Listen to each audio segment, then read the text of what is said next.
A vínculo à Escola de Belas Artes, eu dei uma aula na Escola de Belas Artes sobre a decoração do Teatro Municipal. Foi quando aquele Chico Pereira da Silva fez a decoração e ganhou. Mas eu dei uma aula, fiz a perspectiva, disse como é que tinha que fazer. Eu queria que a escola entrasse, porque já era tradicional. O Ameno Rezedá, tem um livro aí do JFG, pode ler. O primeiro estandarte da Ameno Rezedá, em 1900, foi feito pelo Moedo. Então a relação entre a Escola de Belas Artes e o Carnaval data de 1900, com o Moedo trabalhando para os ranchos, que a escola de samba não existia ainda. E o Pinto, que tinha sido ex-aluno, era um dos melhores caras que faziam aquelas coisas, da melhor coisa que tinha, que eram os carros alegóricos das grandes sociedades democratas, terem do diabo, embaixadores. Tinha sido da Escola de Belas Artes. Não fomos nós que entramos numa coisa, não, já era costume desde o Moedo. Eu dava aula lá mais para o Teatro Municipal do que propriamente para as escolas de samba. Quando surgiu o Davi e a Trinca. O Davi e para decoração de carnaval. Não para as escolas de samba, propriamente dito. O Davi fez uma, foi São Carlos, fez o teatro, o tema era até o Teatro Municipal, ele veio me perguntar como é que tinha que fazer, etc. Mas para decoração da cidade. Começou que tinha uns bonecos no chão que o pessoal cobria, não tinha nada em cima. Então eu fiz um negócio que foi apelidado de roupa na corda, feito bandeirinha de São João, que eu cobri a Avenida Rio Branco toda de bandeira de São João, uma grande, de plástico. A Vulcã bancou, fez publicidade, e enrolava muito. O pessoal chamava de roupa na corda. Eu fui defender roupa na corda. Acho que eu estava até com a Zênia num filme no jornal, no Cinema Plaza. Aí quando veio aquele troço documentário da Atlântida antes, não sei. Foi interessante a decoração, até que o pessoal fizesse biculinha. Comecei a ler uma. Mas nós conseguimos tirar do chão, contrabalançar a beleza das cores embaixo das fantasias, com a decoração no alto. Aí passaram a botar postes, atravessar a decoração, e a decoração teve uma nova visão. Quando o Davi fez, ou aquele outro que era da Escola de Belas Artes, Ivan, aí já era a decoração suspensa. Como eu inventei também, quase sem querer, porque você, à noite, Santa Rosa, quando fez a decoração, pintava aqueles bonecos, as baianas, os troços, cara com pandeiro, e botavam 2 refletorzinhos à noite. Aí eu resolvi fazer tudo de plástico, que tinha cor viva de dia, e por noite, por transparência, virava um vitral. Essa foi uma inovação que eu tenho orgulho de ter feito. Daí em diante, todo mundo passou a fazer os elementos decorativos, principalmente para ser visto à noite. Eu usei, mas aí eu viajei para Friburgo, tinha uma fábrica de plástico na Friburgo, comprei, tem aquele pavão, decoração que eu vi na Presidente Vargas. É tudo feito com panela de bebê, o berço de bebê, panelinha, nós pudemos aquele, adaptamos tudo e fizemos o pavão com material já pronto de plástico. O Arlindo ria para a boca, onde é que vocês conseguiram aquele efeito? Era uma peneira de plástico com a luz dentro. E eu tinha um troço que eu tinha visto uma vez nos artistas que faziam, que era o espelho coladinho no outro, fio de espelho. Aí peguei fio de espelho, botei no pavão. Fio de espelho, fazia cascata de espelho. Aí começou a brilhar. Quando nós fizemos Iemanjá, Bahia de Todos os Deuses, a Iemanjá era toda espelhada. Quando passou, saiu do Teatro Novo, hoje, TVE, onde era o nosso barracão, passou em frente à polícia até o DOPS veio todo pela janela para ver aquela Iemanjá brilhando para burro, e ela rodava, porque era feito com corda boba, e os caras empurravam aquilo com a Iemanjá. Foi um sucesso a Iemanjá. Iemanjá essa que depois nós fizemos a decoração do Antônio Carlos, nós fizemos uma Iemanjá enorme, que tinha uma flor na mão. Mas antes de botar a flor, ela estava assim. Aí um coronel mandou me chamar, que aquilo era coisa comunista, que eu tinha que tirar aquela Iemanjá. Eu digo que está faltando o complemento, que é o ramo de flor na mão do Iemanjá. Aí o coronel Zeda, que era presidente da Rio, o Rio do coronel da literatura, você fica me chamando a atenção antes da coisa acontecer. Daí Tá lá, mas não era nenhuma intenção de transformar o símbolo comunista, não. Era a coincidência, só faltava que o buquê não estava pronto ainda e ela ficou lá durante muito tempo, depois cerrado. Que realmente todos os projetos nossos eram feitos na base da cultura popular. E para ser... Eu leio muito pouco, tenho um amigo que lê dia e noite, o Elis Celano, cenógrafo também. Mas eu leio quando diz assim, lê 100 anos, Paulinho Mendes Campos, melhor livro da literatura latino-americana, Cena de Solidão, comprei Cena de Solidão, li. Quando me indica eu leio, mas não costumo ler muito não. Li Machado de Assis quase todo. Tem um cara que eu acho ótimo, que foi ser embaixador, só escreveu 3 livros, que é o Aloysio de Azevedo, fez o Curtiço, que é maravilhoso, o Coruja, que é maravilhoso. E o irmão dele, Arthur de Azevedo, foi quem fez praticamente o Teatro Municipal numa campanha que o Arthur fez. E o Gianni Rato fez um cenário maravilhoso para recordar o tempo da luta do Arthur de Azevedo pelo Teatro Municipal. Mas, enfim, havia uma mistura entre teatro e o Vermelhinho é muito culpado disso. Porque ia para o Vermelhinho todo mundo de teatro, todo mundo de pintura, todo mundo de música. Então, a interação, palavra que não havia anteriormente, hoje em dia se usa muito, a interação era plena. Ali, você saía dali, tinha o ateliê do Santa Rosa, onde o pessoal ia se reunir. Ou ia para a casa do Manuel Bandeira, Poti e Heitor Coni, é que me levavam para a casa do Manuel Bandeira, ali que era da Avenida Antônio Carlos, já tinha saído da Lapa. Havia uma inter-relação maior entre o Alex Vianney não saía de lá, ele, o comendador, que era a Luiz Alipe de Barros, escrevia Na Última Hora, Antônio Calado, toda a turma que escrevia, toda a turma que vivia o momento, eu não quero dizer, o momento cultural, que eu acho esse negócio meio besta, mas todo mundo trabalhava para a cultura e ia para o Vermelhinho. A Brasiliana nasceu lá, no Salão Trindade, como o Teatro Experimental do Negro, do Abdias Nascimento, nasceu lá no Vermelhinho. E Vermelhinho era o encontro da inteligência, vamos dizer, artística. Até tem aquele cara da leitura, o Mário Martins, do Dom Casmurro, que tinha... Todos iam para o Vermelhinho. Pai desse merda que está aí, que está fazendo um novo Jeep. Tá, resolveu fazer um Jeep, reuniu tudo que é oficial, vai fazer um Jeepão. Fazer uma boboca. E é meu diretor.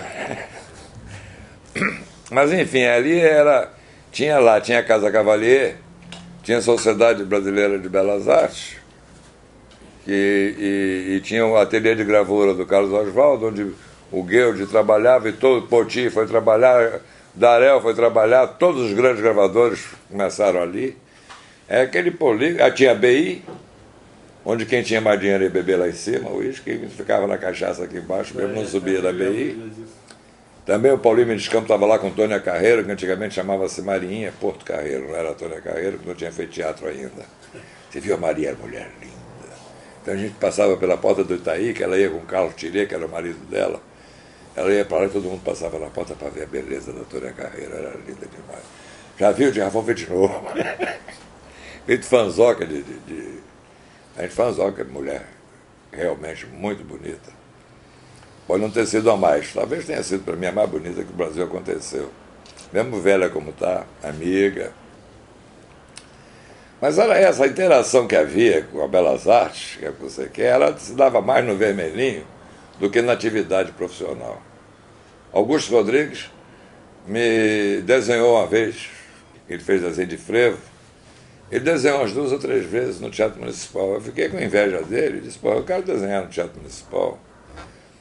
Ele conversou com o Ilko Lindenberg, que era o coreógrafo da ocasião. Ele permitiu que 5 alunos por vez pudessem ir num cantão, tinha um piano assim, tinha um cantão que era maior, atrás das barras, para a gente poder bailarino. O Poti, em vez de desenhar o balé, ele desenhava fazer caricatura das bichas. Era genial. Eu ia 4 e mais eu. Fazer questão de ir. Até que uma vez comecei a namorar a Zene, não lá, mas no teatro universitário, numa excursão que nós fizemos a Minas.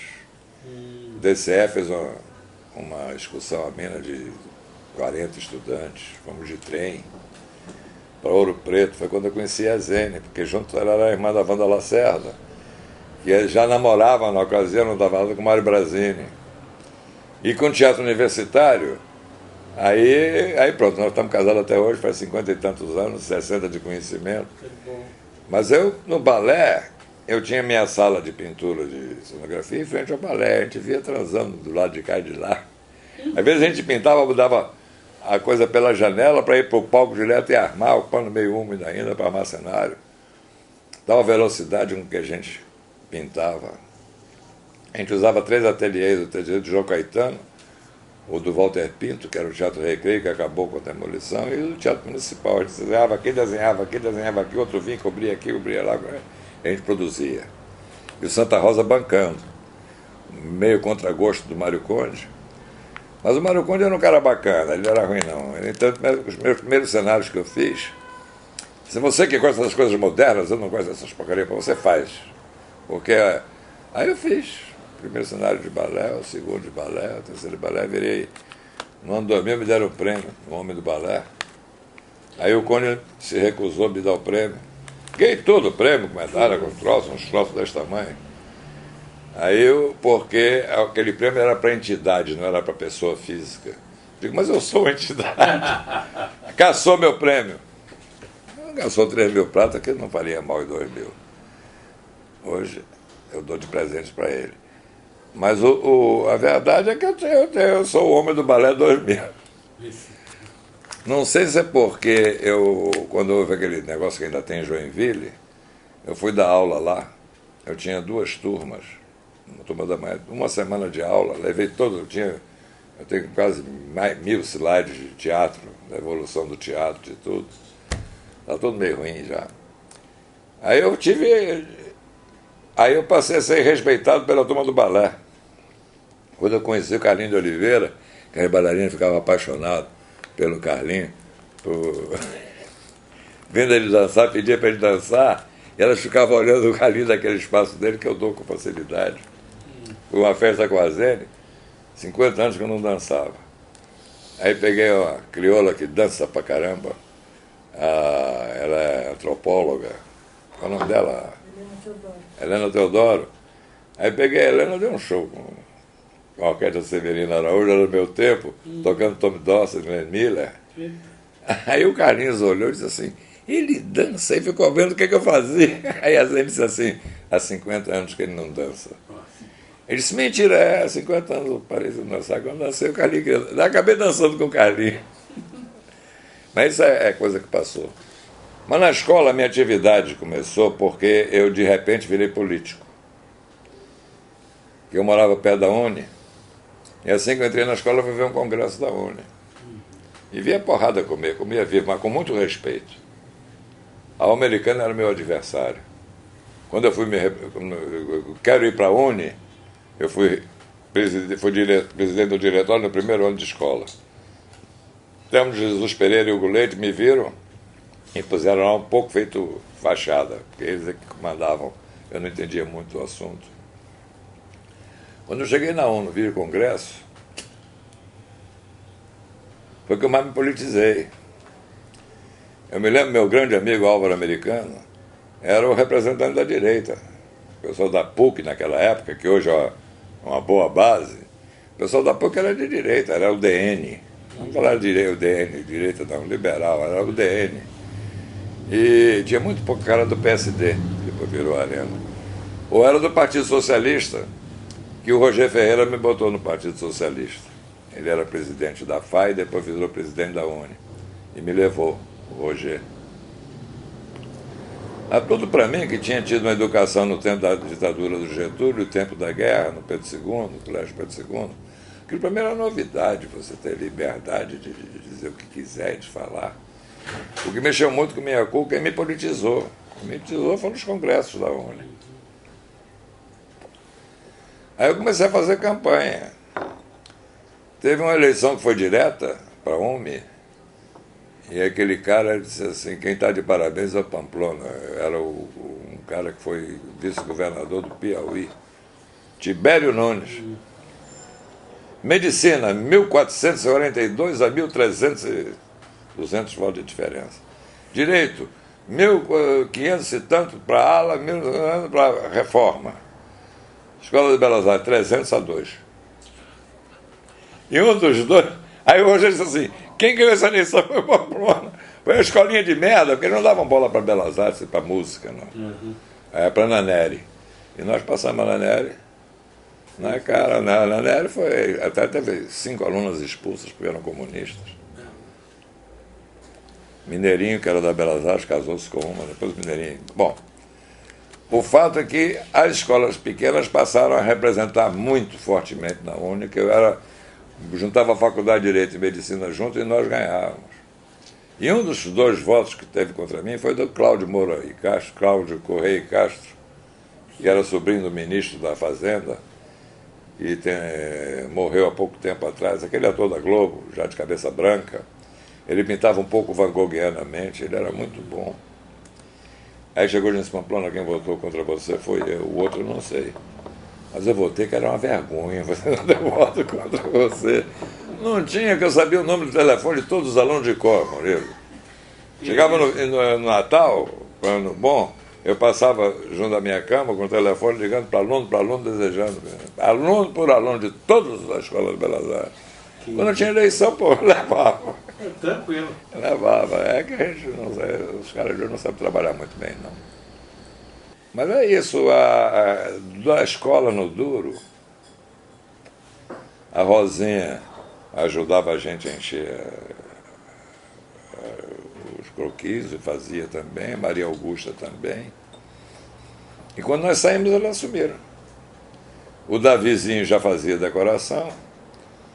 E eu não creio, tem o negócio do Amoedo, eu não creio que haja maior relação entre a Escola de Belas Artes e o Carnaval, a não ser essa que eu falei para você.